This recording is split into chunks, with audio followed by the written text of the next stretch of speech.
Et yo tout le monde les gars, c'est Storm, j'espère que vous avez bien sur ce point de vue les gars, sur un top 5 les gars, un nouveau top 5. Voilà, c'est un top 5 assez spécial. Si vous aimez ce genre de vidéo déjà, avant de vous dire qu'est-ce qu'on va faire aujourd'hui, mettez un like, abonnez-vous parce que j'ai pas avancé d'abonnés depuis environ 6 ans et demi. Du coup ça serait pas mal de moins d'augmenter de un seul abonné, comme ça je pourrais me réjouir de la super journée. Faites ce que vous voulez, je rigole. Aujourd'hui, on va faire un top 5 des films d'horreur les plus sous-cotés pour moi. C'est très objectif, mais je vais vous dire pourquoi je les ai choisis. Sans spoiler, bien sûr, parce que ça se fait pas, on va pas spoiler. Je vais juste vous faire une description du film. Mais, du coup, voilà, la dernière fois j'avais fait top 5, je crois, des films d'horreur les plus surcotés, selon moi. Là, ça va être top 5 des films d'horreur les plus sous-cotés. On va directement commencer avec Domet, like, abonnez-vous, et c'est parti. Pour moi, en top 5 de ce classement, nous retrouvons, attention, il est où ? Vendredi 13. Voilà, en plus, c'est même pas parce que j'avais le masque, hein. C'est parce que je le pense réellement. Un petit peu quand même.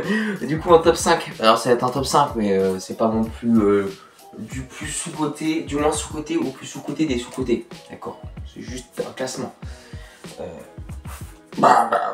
Du coup, en top 5 de ce classement, nous avons Vendredi 13, 3 dimensions, Meurtre en 3 dimensions, qui est pour moi le film. Alors oui, c'est une franchise assez populaire, il y en a qui vont dire, mais c'est pas sous-estimé, puisque tout le monde connaît. Alors non. Figurez-vous que beaucoup de gens, oui, ont vu ce film et ça reste quand même un classique, Vendredi 13, hein, du monde d'horreur. Mais il y a énormément de gens qui pensent que le Meurtre en 3 dimensions n'est même pas un des meilleurs films, voire même pas un top 10 des meilleurs films, je suis certain, c'est très rare, de la saga Vendredi 13. Alors que je trouve qu'il est vraiment super. Alors ça change des autres, mais bon, enfin ça change pas trop des autres, mais bon, je vous explique un petit résumé de ce film, mais bon, c'est un peu comme tous les autres de la saga. C'est simple, d'accord. Vous avez des jeunes, d'accord, qui viennent camper dans une forêt qui s'appelle, dans un camp qui s'appelle Crystal Lake, où il s'est passé des dingueries quelques années plus tard, non, avant. Et du coup, dans ce camp, il y a un psychopathe surhumain qui campe et qui veulent leur buter. Je trouve ce film meilleur que les autres, dans le sens où déjà les scènes de meurtre sont 10 fois meilleures que les autres, les autres opus. C'est pour moi le meilleur en plus. Je vais dire pourquoi il est sous-estimé, c'est parce que c'est juste que c'est le meilleur et il mérite plus il mérite plus de popularité et d'être plus aimé aussi. Et puis même ça fait plus peur, je trouve. Et Jason, c'est la première fois qu'on voyait enlever son, du coup Jason Voorhees, c'est la première fois qu'on voyait enlever son masque dans ce film. Moi je spoil, mais bon c'est pas un spoil, mais bon, vous avez compris. Pour moi c'est le film. Et en plus ça se déroule du soir au matin, du matin au soir, ou je sais plus, faudrait que je le revoie ce film. Mais ce film est super, allez vraiment le voir, vraiment. Si vous aimez les slashers, bah alors là, foncez, comme ça. Bien soigné. En classement, waouh, en classement, hein. En top 4 de ce classement, nous retrouvions,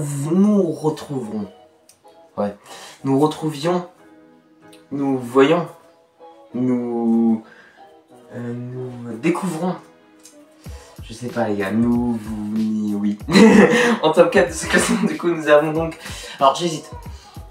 Alors honnêtement, nous avons du coup The Collector. Alors voilà, il y en a qui connaîtront peut-être pas, mais c'est un film d'horreur.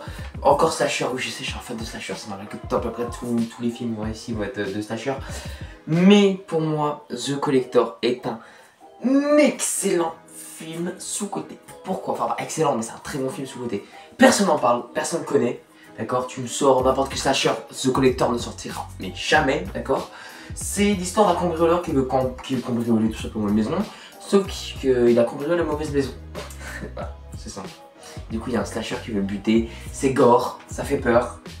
Non, ça fait pas peur, moi j'ai pas peur, mais tu vois, il y a une bonne ambiance. Et même je trouve que l'histoire est sous-cotée. Je trouve vraiment que ce film devrait être, mais vraiment, mais genre ce film c'est vraiment sous-coté. Mais genre vraiment il n'y a pas plus sous-coté que ce film. Genre personne connaît, personne en parle. J'ai pas dit que personne aimait, mais parce que voilà, mais bon, personne en parle, personne connaît. Alors que c'est pourtant un film de slasher. Mais bon, c'est un excellent film, allez voir. Vraiment tous ceux qui aiment le slasher ici, dans ce top 5 vous allez retrouver pas mal de films de slasher. Du coup en top 3 de ce classement, nous avons du coup Le Manoir. Non, je vais peut-être me faire insulter, c'est pas un truc de slasher, enfin si, peut-être un petit peu en fait, un petit peu. Le Manoir qui est un film français qui est sorti en 2017, alors là je vais me faire insulter parce qu'il y en a énormément qui détestent le film. Il y en a qui disent que c'est un navet, etc. Mais on va en parler. Le Manoir qui est un film sorti en 2017 et qui est un film fait par des youtubeurs. D'accord, à l'époque, c'était il y a 8 ans maintenant de ça, avec des youtubeurs connus comme Natou, Kemar, Ludovic, voilà, tous ceux qui connaissent, voilà. Je trouve que ce film est monstrueusement sous-coté. Parce que pour moi, c'est le meilleur film d'horreur français que j'ai vu. En termes d'humour, là c'est vraiment, il y a des acteurs qui jouent très bien, comme je sais plus comment il s'appelle, l'acteur barbu là qui fume du hashish. Allez voir, franchement, il est trop drôle, il joue super bien. Ce film, en fait, peut faire peur. En fait, l'histoire est surprenante, mais du coup, elle est simple. Enfin, elle est pas simple, mais elle est surprenante. D'accord? Pour un film français. Même le film est surprenant pour un film français.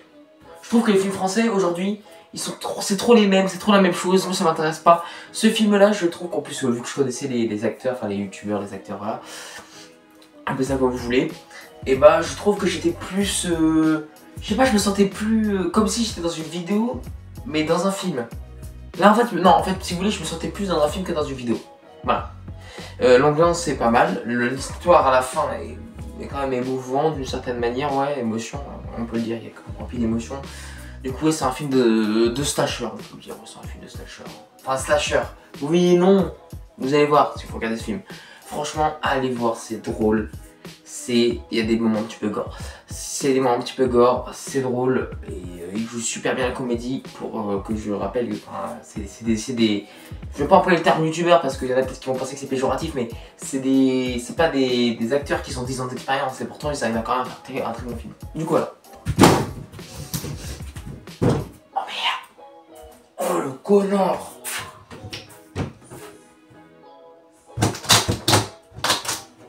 Tout va bien. En numéro 2 de ce classement, nous allons retrouver encore un film de slasher. Oui, c'est bon, c'est que des films de slasher, c'est bon, je vous spoil. Non, ça saoule. Du coup, en top 2 de ce classement, nous retrouvons Massacre à la tronçonneuse 2. Alors oui, il y en a qui vont me dire c'est pas sous-côté, il est vraiment connu. Ouais, il est connu. Pas beaucoup de personnes en parlent aujourd'hui, voire même personne. C'est un très bon film. Et en plus, bah, c'est un très bon film. Et en plus, vu que c'est une licence quand même populaire, Chainsaw Massacre, Massacre à la tronçonneuse. Mais je trouve qu'ils en parlent pas assez alors que c'est le meilleur film de la franchise. Voilà.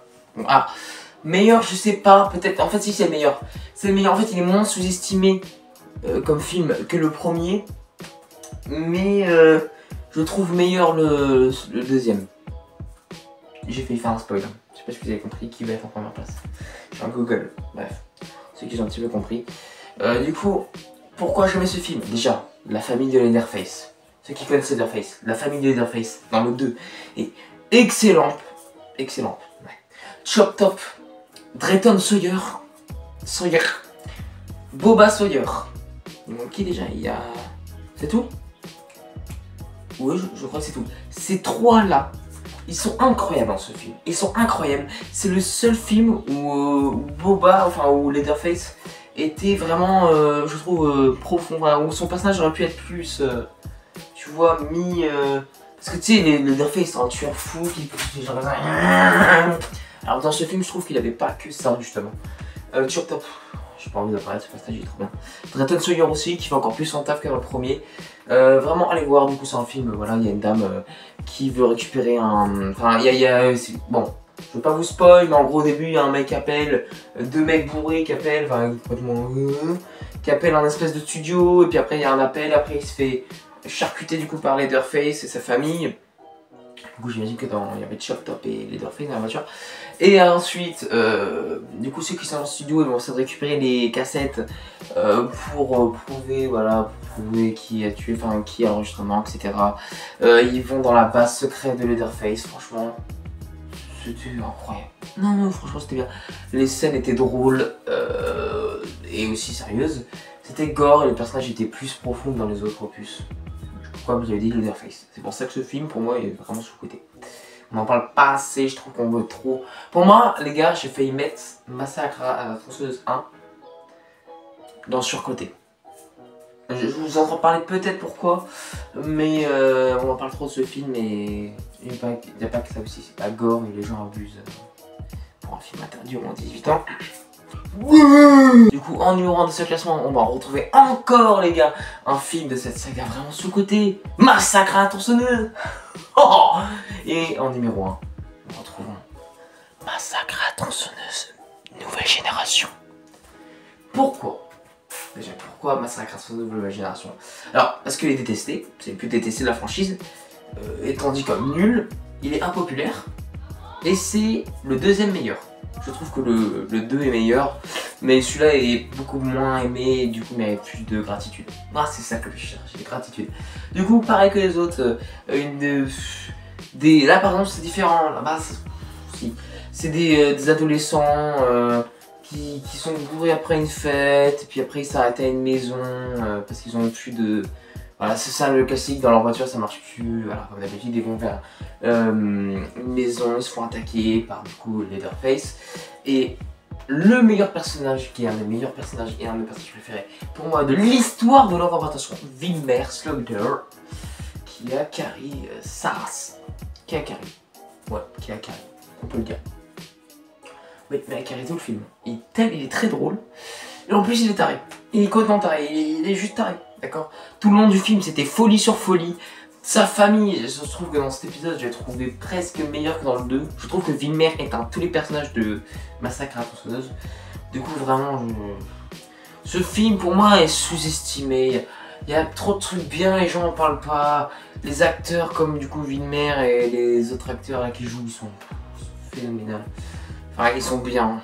Wilmer est un acteur phénoménal. Enfin, je sais plus c'est qui incarne ce personnage, mais vraiment très bon film. Allez voir. Du coup, ça va être la fin de cette vidéo déjà. J'espère que vous appréciez. Mettez un like, abonnez-vous, partagez la vidéo sur les gars. C'était Stan. Passez une très bonne journée. Et sur ce, on se retrouve pour une nouvelle vidéo.